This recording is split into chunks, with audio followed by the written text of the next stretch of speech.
Terimalah salam di dalam Dharma. Namo Sang Hyang Adi Budaya. Namo Buddhaya. Namo Buddhaya.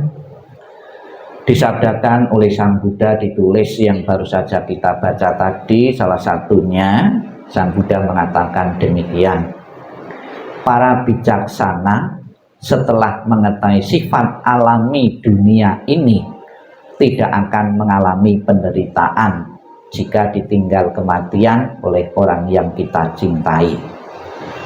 Saya kira untuk menjadi orang bijaksana tidaklah gampang. Maka beberapa usaha-usaha yang dilakukan para rohaniwan, ya, bagaimana agar para umat itu mempunyai kebijaksanaan di saat sedang mengalami kesedihan karena ditinggal kematian, bisa menerima dengan ikhlas, dengan legowo. Bermacam-macam resep disampaikan oleh para rohaniwan agar tidak terlalu mengalami kesedihan. Untuk menjadi bijaksana seperti yang diharapkan oleh Sang Buddha dan para rohaniwan-rohaniwan, untuk umat-umat awam tentunya tidak gampang, tidak mudah. Maka di beberapa kesempatan untuk memberikan pemahaman, pengertian tentang kematian yang harus dialami oleh siapapun tanpa kecuali, Sang Buddha menggunakan beberapa perumpamaan-perumpamaan yang paling dekat dengan kondisi umat tersebut, kondisi masyarakat tersebut. Perumpamaan-perumpamaan Sang Buddha yang pernah diberikan berkaitan dengan kematian agar bisa mudah diterima dan dipahami. Tadi kita bersama-sama membaca perumpamaan oleh Sang Buddha. Sang Buddha mengatakan, bagaikan batu karang yang besar, puncaknya menjulang tinggi, pasti juga akan hancur karena pengikisan dari 4 arah. Jadi setegar apapun ya yang dimiliki kondisi seseorang, karena proses waktu, proses umur, proses kesehatan yang tidak menentu, cepat atau lambat pasti akan mengalami juga. Tanpa kecuali keluarga kita sendiri, tanpa kecuali orang yang kita cintai maupun orang yang kita benci pun juga akan mengalami yang sama, proses penghancuran, proses pengikisan. Batu karang yang begitu kuat, yang begitu kokoh pun akan hancur, akan berkeping-keping, lebih-lebih cuma badan jasmani kita. Kalau kita kena angin saja ya, beberapa jam saja sudah mengalami perubahan, yang tadinya sehat menjadi masuk angin, yang kepanasan, kedinginan gitu saja kita pun langsung berubah. Batu karang yang kokoh, yang besar pun akan mengalami perubahan. Itu perumpamaan yang pertama yang disabdakan oleh Sang Buddha.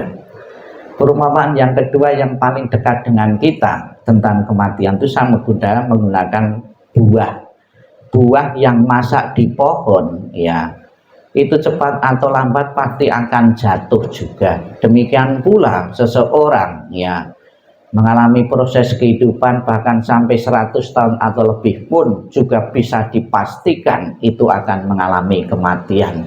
Seperti yang disabdakan oleh Sang Buddha, buah ya bahkan belum sampai tua pun, buah pun juga banyak yang mengalami kejatuhan.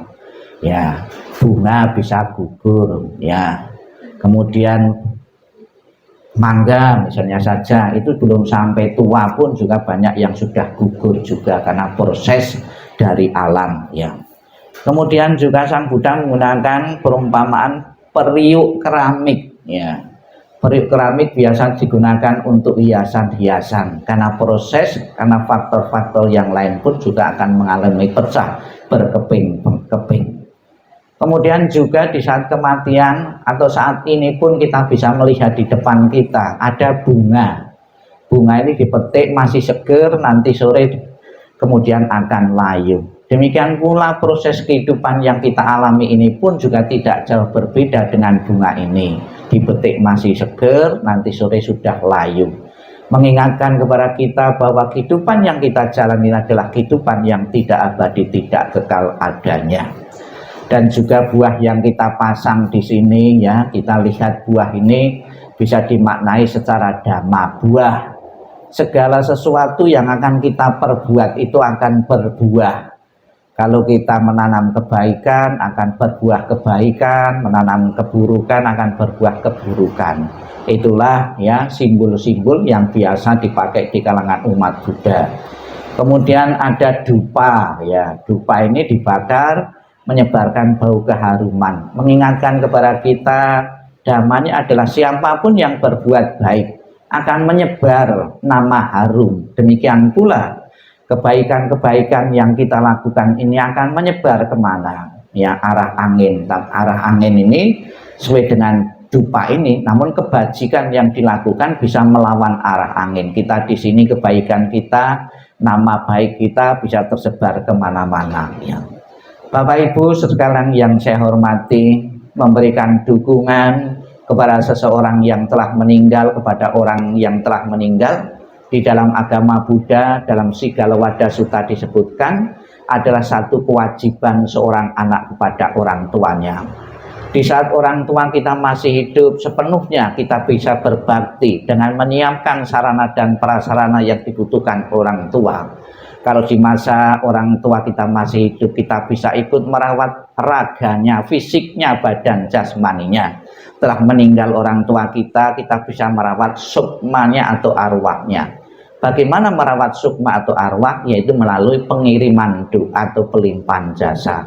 Yakinlah apa yang kita lakukan 2 hari ini hingga sampai 49 hari benar-benar bisa mendukung, membuat arwah menjadi bahagia. Saya masih diperhatikan, saya masih diberi persajian makanan-makanan, saya masih didukung dengan doa-doa. Semoga harapan keluarga untuk ketenangan, kedamaian arwah Ibu Almarhumah Suni Sulistyo benar-benar menjadi kenyataan, dan keluarga sepenuhnya bisa merelakan dan mengikhlaskan kepergian beliau menuju alam yang lain.